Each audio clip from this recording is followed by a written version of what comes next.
And welcome back to another episode of the Baseline Bums podcast. It's your host, Rob, a.k.a. B-Ball Archives. And once again, I got the bums in the house. This is a special in-person episode. We are in front of the Victory Performance training facility. They're setting up for a fun music festival happening down here. Should be a great time. But, guys, it's great to be here in person with you. It is sunny. It is a beautiful day. I think it's like 70 degrees right now in good old San Antonio. Nice little breeze that you can hear through my mic.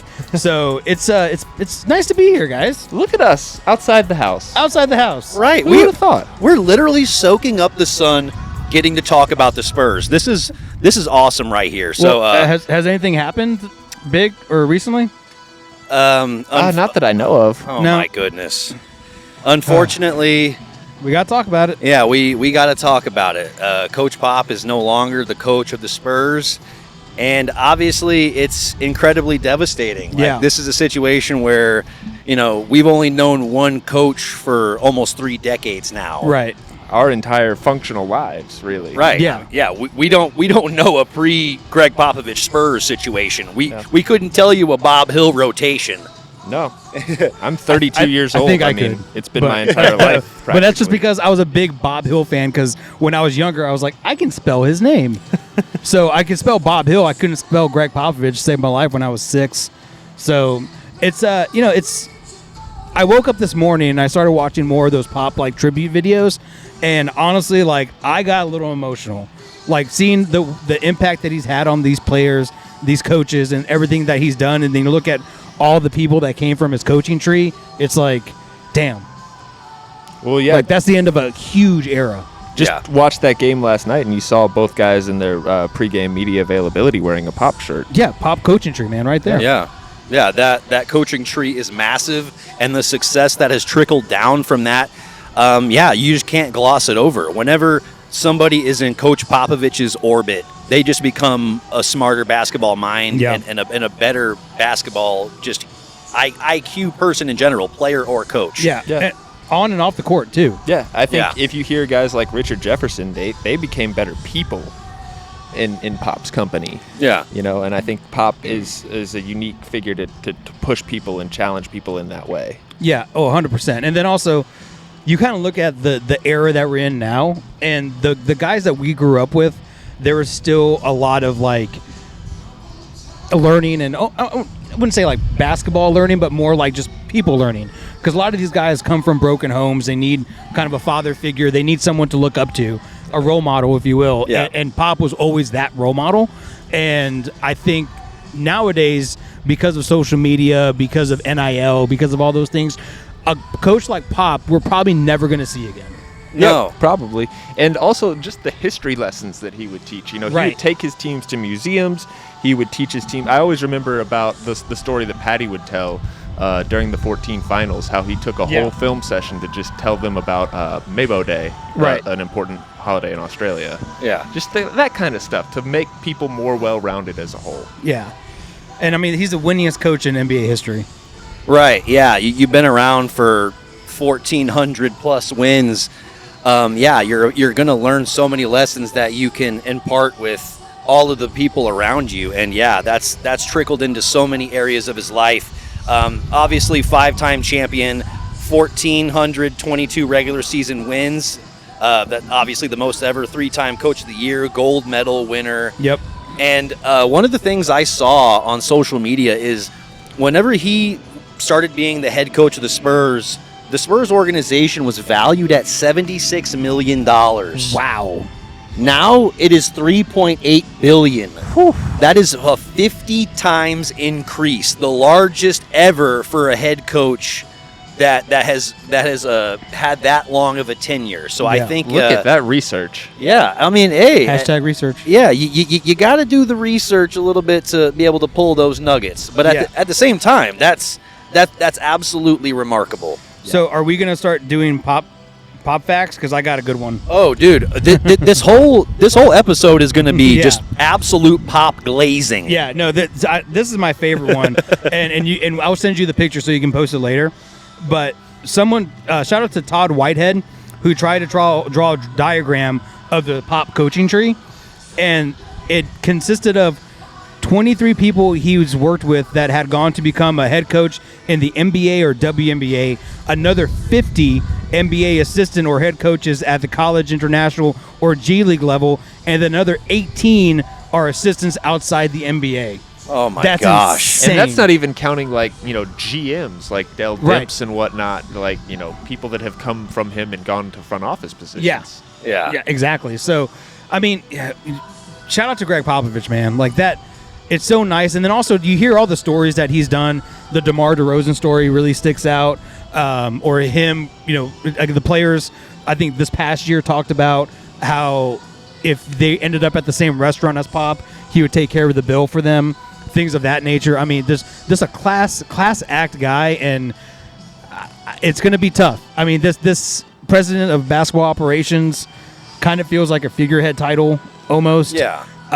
But I think it's still good to see him part of the organization, and he'll always be a Spur. Yeah. Well, I think as Sham said yesterday, he's going to be as heavily involved as he possibly can be going forward, and I think this just not having to travel is going to be a big help for him. Yeah.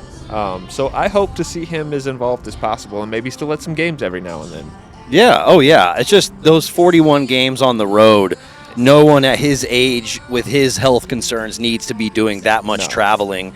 But at the same time, we want him there pulling the strings, whispering in, Brian Wright's ear who we need to get in the draft, who we need to acquire in free agency, things like that. Like, we still want his opinion. And so that's going to be readily available whenever we want. He's just going to be right down the office, which is absolutely monumental. But yeah, he doesn't owe us anything. He doesn't owe San Antonio a damn thing. He doesn't owe the Spurs a damn thing. He doesn't owe the league anything. Nope. He's been there so long, just like you were saying, AJ, just being an absolute example of nothing but class. Is the Coach of the Year title named after anybody right now? I think it's named after Red Auerbach. Might need to change that. I think it is. Maybe not. But Red was great. Yeah, I was about to say Red Auerbach. He deserves that. They need a pop award or something. Yeah. Well, the real interesting thing is, will there be some sort of retired number or banner for Pop raised to the rafters? Yeah, dude, we already talked about it last episode. I don't think he would want that, but I think it's going to be Popovich with his 2 thumbs up. What I've been hoping the Spurs would do for years is build a statue. Build statues for Pop, for Tim, for David, for George, for Tony and Manu, and either put them Terry Cummings. Either here or at the AT&T Center. Yeah. They should do it here. Yeah. Because the AT&T Center is not, or sorry, is it still AT&T? Frost Bank Center. Yeah. It'll always be the AT&T It's not going to be. It's not going to be here very much longer, and how we build things and then we move very quickly after that. So, I do think that he definitely deserves something, or he does deserve some kind of, I don't know, banner sounds good, a statue sounds great. Even a Pop holiday in San Antonio wouldn't be a bad idea. Yeah. I mean, I could see everyone just using that as an excuse just to kind of, drink a little bit, maybe have a couple of Modelo's more than you normally would. Make it for the last Saturday of Fiesta is Pop Day. Pop Day. Like, that would be fun. Like, because then it's the end of Fiesta. People are already partying as it is, and then just gives you another excuse. And if the Spurs are in the playoffs during that time too, free wine all over the city. Yeah. Don't get me started. I don't think you're alone in that one. No. That would be a wild situation. I think everyone would that would turn into everyone's favorite holiday real quick. Pop sure. Day. Especially the Catholics. Oh yeah. Well, at that point, you're just having the body of Christ. Yeah, I mean the body and the blood. I mean, you gotta soak up the blood with the body. Of course, yeah. You're religious at that point. I think the real question is, do we see Pop in an HEB commercial now? Ooh. He's going to have more time on his hands. Now that you mention it, I can't believe that's never happened. Has it?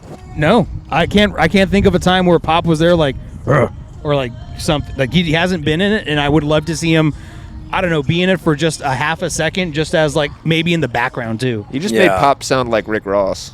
Well, I kind of get that. That's honestly that would be great. Like, I would love to see that happen, even if he didn't even have a line of dialogue, even if he just like threw his hands up or did something like that. Like, that would be really cool just to kind of see him participate in that long time Spurs tradition. But But I did have a question for y'all, because there's so many to choose from whenever you think about Coach Pop over the years. What is your favorite halftime interview moment from Coach Pop? God. Or it doesn't even have to be halftime. Just what's your favorite interview moment from Coach Pop? I was ready for this one. So it's not an interview, but he was mic'd up and he asked his assistant coaches, "Do we trust Patty Mills to not get his third foul? Raise your hand." And they all raised their hand, and he's like, "All right, cool." And that clip alone just kind of goes to show you how dynamic he was as a coach, because it's silly, but he asked his assistant coaches for their opinion. He trusted his player in that moment, and then he made a decision based on their confidence in that situation. And I think that kind of like just a good microcosm, and it was funny at the same time. Right. Like it was sarcastic because Pop has the driest sense of humor. So like I think that moment for me was just kind of a nice little round circle of who Pop is as a person and a coach. I would say any time that one of those in-game interviews was conducted by a former player or former coach that was working for ESPN or TNT, and he just especially went super dry and super wry with all the humor in those and went one-liners and everything, that was just my absolute favorite. Like whenever Jeff Van Gundy had the misfortune of being the sideline reporter to interview Pop, it was always going to be a classic. Yeah, that's true. Honestly, those are honestly some great answers. What's yours? I would think my favorite is, and I can't even, now I'm thinking about it, I can't even remember who asked him this question, but he was asked, like, are you happy after your team's after the first half? Are you happy after that performance? And he was like, because this is how I think about a basketball game. He goes, happy. He's like, I don't judge this by happy. He's like, we're in the middle of a competition. I don't think about happy. And I'm just like, dude, thank you for saying that. It's like the job's not done. We're not in a position whether we can just rest on our laurels or whatever. And it's like, and that's what I loved about Pop, is he would give you that sassy answer, but also give you those nuggets of truth. It's like, I'll be happy later. Well, and he would do that to his team. I heard Richard Jefferson talking yesterday. I think it was on Get Up. He was just like, yeah, we were in the playoffs, and Pop was like, in film study, we're down 1-0, but that's not a problem. What's a problem is people can't afford to eat in parts of the world. Right. Yeah, he was always just that perspective. Yeah, he was always going above and beyond. And one thing I'm kind of tongue in cheek with this for sure, but the Spurs fans just got like a 15 to 20% increase in their fan base that are coming back because Pop's no longer the head coach. Oh God, it's the crazy people that are like, Pop just needs to shut up and coach and blah blah blah blah blah. And it's like, all right, well, I get what you're saying, but you're wrong. Right. Spoiler alert, they never really actually left. Right. It's like all those people that said they weren't going to watch the NFL. Well, and to be brutally honest, those people were never actually Spurs fans. If you could let your Spurs fan waver that loosely just because there was a couple of political comments you didn't agree with or something that you just couldn't see past, it's like, dude, you weren't a real Spurs fan because you should have known that. Well, Pop is always somebody that cares about people and wants to work hard, cares about how you do things, not just what you do. And here's how I know that what you're saying is right. They're not real Spurs fans. The Holtz don't agree with Pop politically, but they let him speak his mind. Yes. And so, I mean, if you can't do what the Holtz do, then what are we even talking about here? Right. It just shows different backgrounds and different creeds and different opinions. They can all get along and work together to achieve a common goal. And that's the big picture of that. I think is, Pop definitely left his mark on the court, but you hear all these. I mean, all the stories are coming out. Even Draymond crying at the podium yesterday after a loss, talking about Greg Popovich. I mean, we're going to hear more and more. I doubt there's going to be any kind of ceremony, but I bet you there's going to be some kind of thing either during halftime or at the beginning of the first game where something happens, or even they can even name the court Greg Popovich Court or whatever. I mean, that's what they did in Miami. Yeah. I would love that. Yeah, the Popovich place. Pop's place. Yeah, Pop's place. Just get that real big on the court. Yeah, but Pop won't really want any kind of recognition like that or any kind of ceremony. I would love if he could even just coach the home opener and then just ride off into the sunset. We typically win the home openers, even though we have a bad team sometimes. But I will say, I think, yes, he doesn't want it, but I think he would also take the opportunity to talk about society and what's going on and bring a perspective that not a lot of people want to hear but need to hear. Well, and the one thing I will say that I didn't like about yesterday and just all the media coverage is, and it's a bit unavoidable, it just felt like a eulogy. I'm like, Pop's not dead. Pop's still here. He's going to be around.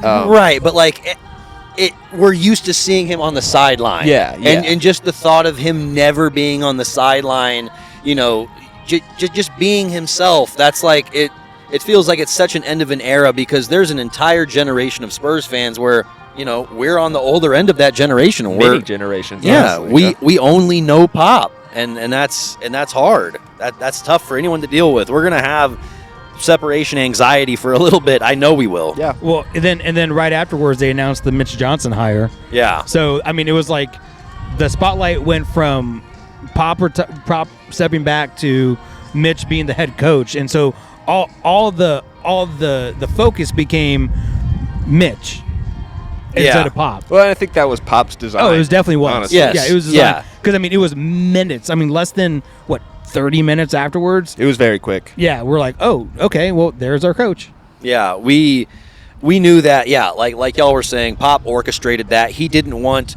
the media to be talking about him for a whole week, and then that Spurs coaching job to be ambiguous like that. He was wanting the announcement moments after, so that the Spurs fans could at least have somewhat relief knowing who's the coach moving forward. But is this any relief? Are you guys feeling positive about Mitch Johnson moving forward? I think I'm actually feeling better than I was this time yesterday before we officially found out the news.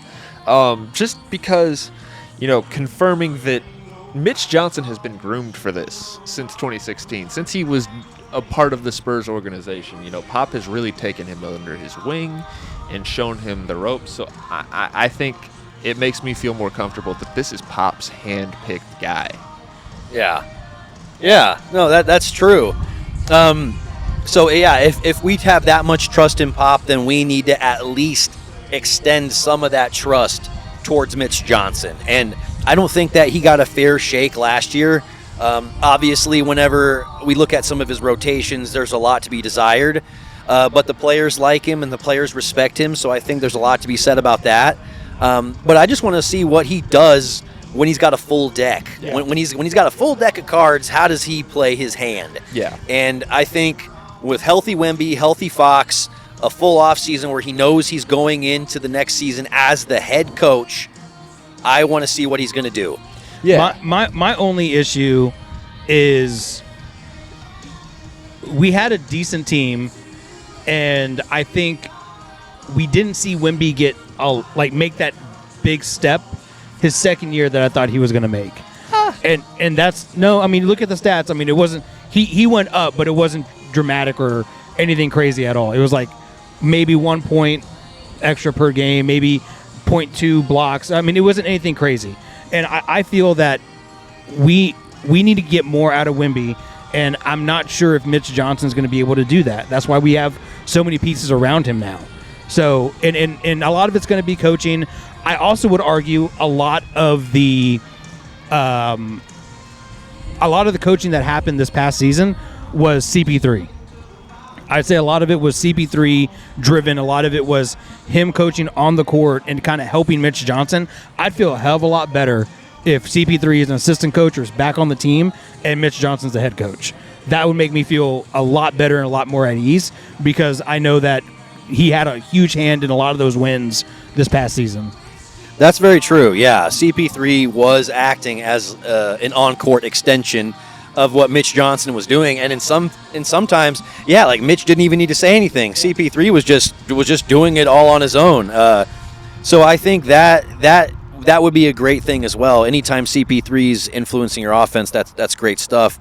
I just think that he needs to be innocent until proven guilty. Yeah. And I don't think what we saw last year is enough for me to be like, Mitch Johnson is guilty of not doing A or B or C.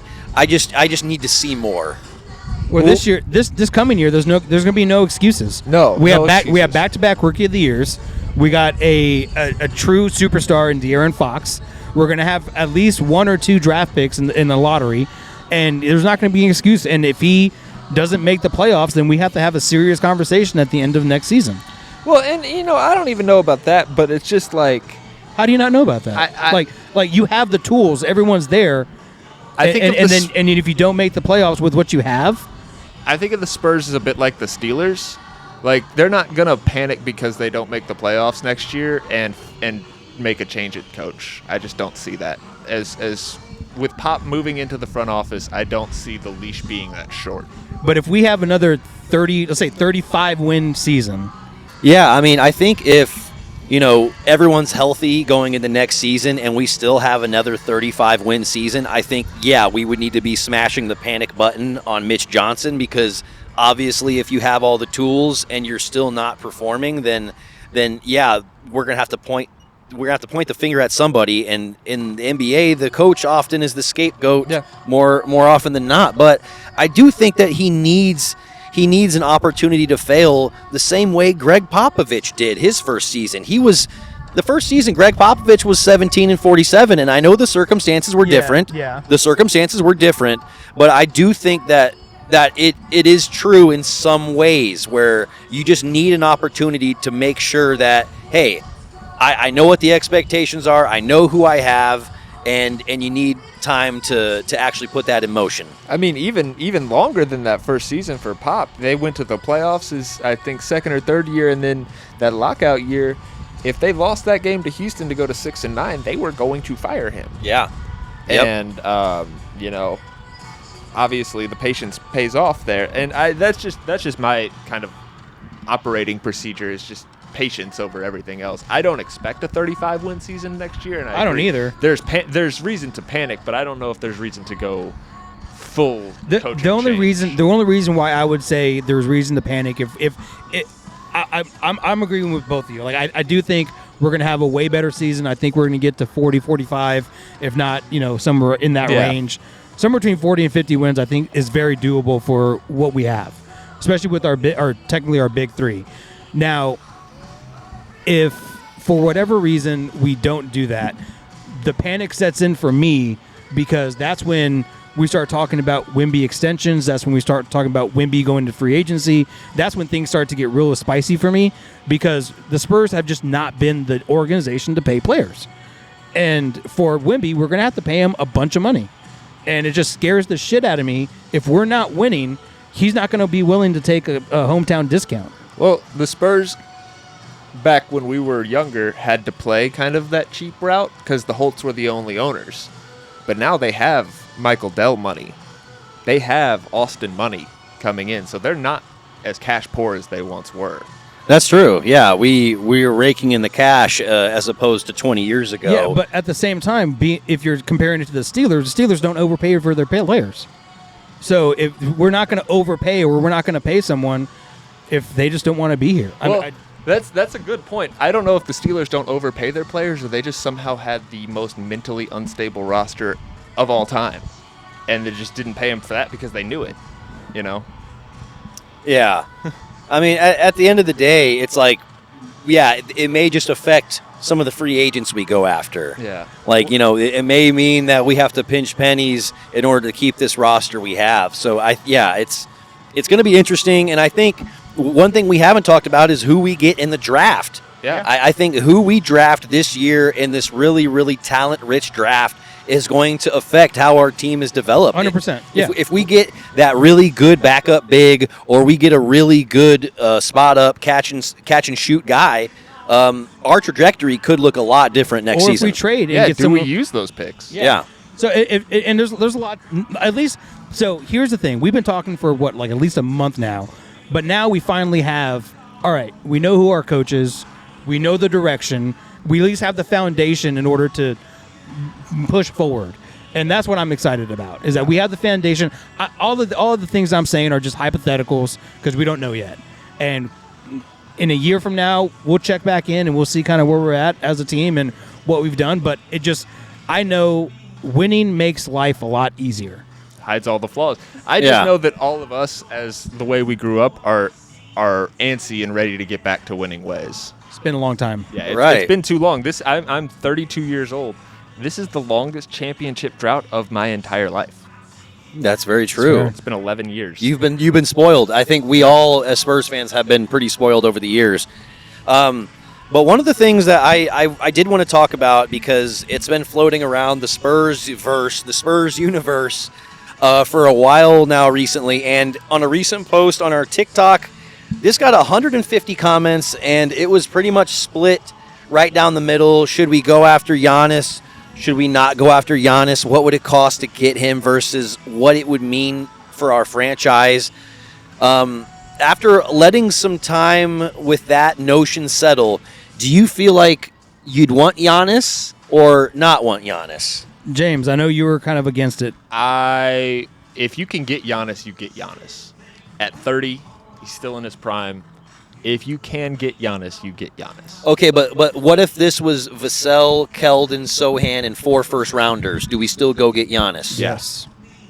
Yeah. In a heartbeat. Okay. Especially if you get to keep Castle. Yeah, just like you said, Rob, as long as Castle's not involved in that conversation, in that trade, I'm totally for going after Giannis. I'm cool with parting ways with kind of our young core. I don't know how young they are now. Yeah. They're veterans, well, but I do think if you're able to do it, you do it. And the reason why you do it is so other teams don't do it. Yeah. You don't want the Rockets to go get Giannis. You don't want another West team to go get Giannis, because then that puts you at a really tough competition, because especially with the Rockets in our division, in our conference, in our state. And if they're the ones that end up getting him, then we have to play them. And then those games matter a hell of a lot more, and they become a lot tougher. Well, I'm not going to say I don't want Giannis, because even as much as I love Steph Castle and Jeremy Sohan, they're not going to stop me from getting one of the greatest players of our generation. True. Of this current generation. Yeah. So, like, it's just, like I said, if you can get Giannis. Oh, shit. You get Giannis. Sorry, that scared the fuck out of me. Splash pad hours have commenced, y'all. I'm really glad we changed camera angles at this point, because that might have given me a premature squirt on my camera. I'm gonna run through that shit as soon as this camera turns off. Just all so right, all guys. Of you know. Well, that's very loud, so I think that means we got to wrap up this episode. Guys, if you're still listening to this podcast, we appreciate you. We love you. This podcast would not be the same without you. All of your love and support, your comments, your shares, your likes, all of that literally means the world to us, because we love being here. We love talking Spurs basketball, but we love it even more with you. So the fact that you're here means the world to us. But yeah, let's go ahead and end this episode the same way we end all episodes, and that's with a go Spurs, a go! Thank you, Greg Popovich.